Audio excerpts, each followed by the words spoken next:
Thank you Naina for inviting me. देखिए, Israel का जन्म जिस दिन से हुआ, ईरान जी। सबसे दो ईरान ने इनिशियली रिकॉग्नाइज किया था, बट जब से थोड़ा कट्टरवादी सत्ता वहां पे आई, तब से ईरान बहुत मुखर रहा है इसराइल के बारे में।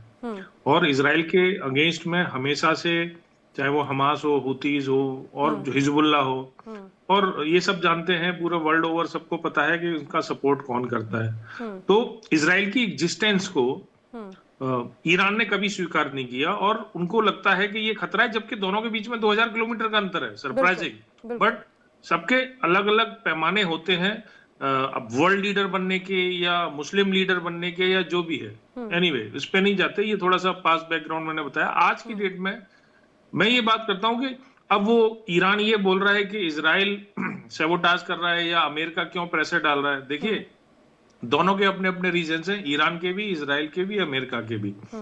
अमेरिका का सबसे बड़ा रीजन तो सिर्फ फाइनेंशियल और इकोनॉमिकल है। बिल्कुल।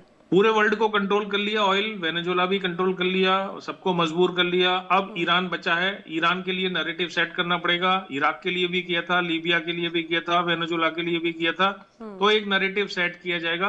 तो एक ईरान है जो थोड़ा बैलेंसिंग रख रहा है, क्योंकि ईरान की भी ऑयल कैपेसिटी ठीक ठाक है।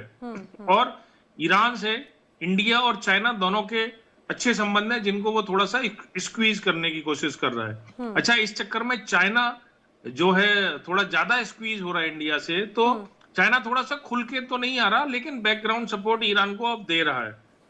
अब ईरान की जो थ्रेटन की वाली बात है, देखिए, जब अमेरिका ने बम गिराए थे, उनके बंकर बस्टर बम्स, वो सब सेटिंग थी कि तुम हमारे टारगेट पे नहीं मारोगे, और जब मारोगे तुम अपना फेस सेव करने के लिए, तो मैं वहां से बंदे हटा लूंगा। तो ये सब तो उस समय की सेटिंग चल रही थी। लेकिन अब जिस तरह का गेम ऑयल का चल रहा है, क्योंकि जिस तरह की यूएस की फाइनेंशियल क्राइसिस चल रही है, ग्रोइंग बजट डेफिसिट है, 1 ट्रिलियन से ज्यादा हो गया है पर ईयर का उसका इंटरेस्ट, ठीक है, डॉलर ट्रेड से reducing, and because whole countries including European Union, some of the countries are realizing कि भैया डॉलर में ट्रेड क्यों करना है। तो ये एक एनर्जी सिक्योरिटी जिसके ऊपर अमेरिका ने हमेशा सर्वाइव किया है, उसका एक गेम प्लान है। अब आते हैं इसके ऊपर कि इसराइल का नैरेटिव ईरान क्यों सेट कर रहा है। देखिए, इसराइल को सबसे ज्यादा खतरा ईरान से ही है, क्योंकि उनके जितने भी प्रॉक्सीज हैं उनसे था आज तक, और ईरान से भी है। तो ईरान की पावर बढ़ेगी तो इसराइल की एग्जिस्टेंस को खतरा है।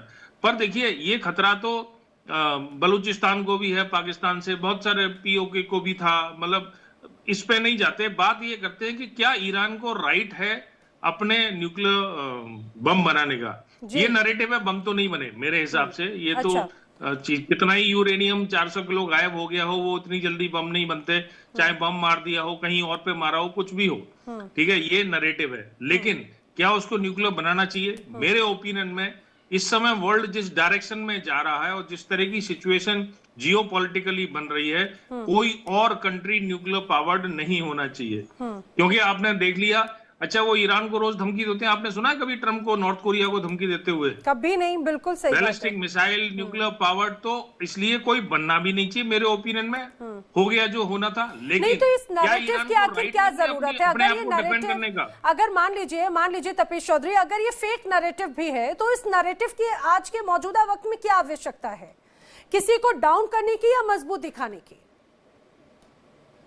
नहीं, डाउन करने की नहीं है, वर्ल्ड का एक ओपिनियन बनाने की है। सद्दाम हुसैन के यहाँ कुछ मिला क्या? ईगो थी। इराक का ऑयल कंट्रोल करना था, ईरान का ऑयल कंट्रोल करना है। इस समय ये सही टाइम है नैरेटिव बनाने का। जितनी प्रोटेस्ट हो रही है, thousands of people have died there, ठीक है, जिस तरह की सिचुएशन है अभी बहुत ज्यादा आ रही थी। अब मीडिया इतना कर्व हो गया, इंटरनेट खत्म हो गया है वहां से।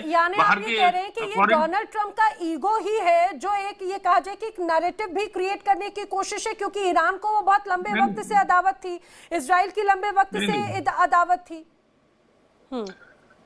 Donald Trump is a businessman. Donald Trump जो बिजनेसमैन होता है ना, वो ईगो नहीं रखता। ईगो अमेरिका की हो सकती है, Donald Trump is a businessman, और उस बिजनेस का ही सारा खेल चल रहा है। ये उन असेट, सिर्फ देखिए, सऊदी अरबिया, लीबिया, वेनेजुला, जो भी मतलब सिर्फ रसिया को छोड़ के वर्ल्ड के सारे ऑयल प्रोड्यूसर्स अमेरिका के कंट्रोल में है। सिर्फ एक ईरान है, रसिया को तो वो कंट्रोल कर नहीं सकता, सिर्फ एक ईरान बचा हुआ है, पहला चीज।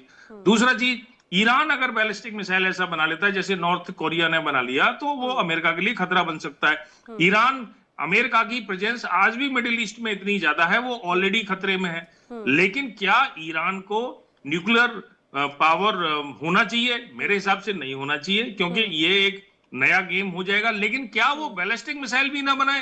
हर कंट्री को अपने डिफेंस के लिए 100% राइट है, वो बनाए।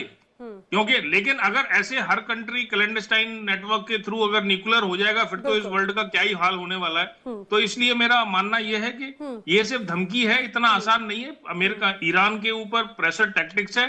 और किसी निपुण साहब ने बिल्कुल सही कहा, राष्ट्रवाद इतना जबरदस्त है। आप मुझे एक एग्जांपल नहीं बता सकते वर्ल्ड में, चाहे ईरान इराक वॉर से कभी भी जब भी हुआ हो, ईरान झुका हो। ईरान झुकेगा नहीं, जैसे हिंदुस्तान नहीं झुकता, वहां के लोगों के खून में है, या तो मरेंगे या मारेंगे। तो इतना आसान नहीं है, लेकिन बिजनेस है। ट्रम्प साहब जो बिजनेस कर रहे हैं वो वही ऐसा लग रहा है कि जानते भाई ये तो खुद की इच्छा और खुद के ईगो या खुद के पर्सनल इंटरेस्ट की वजह से किसी देश की इतनी सैन्य ताकत को, संजय कुलकर्णी साहब, एक युद्ध जैसी परिस्थितियों में झोंक देना।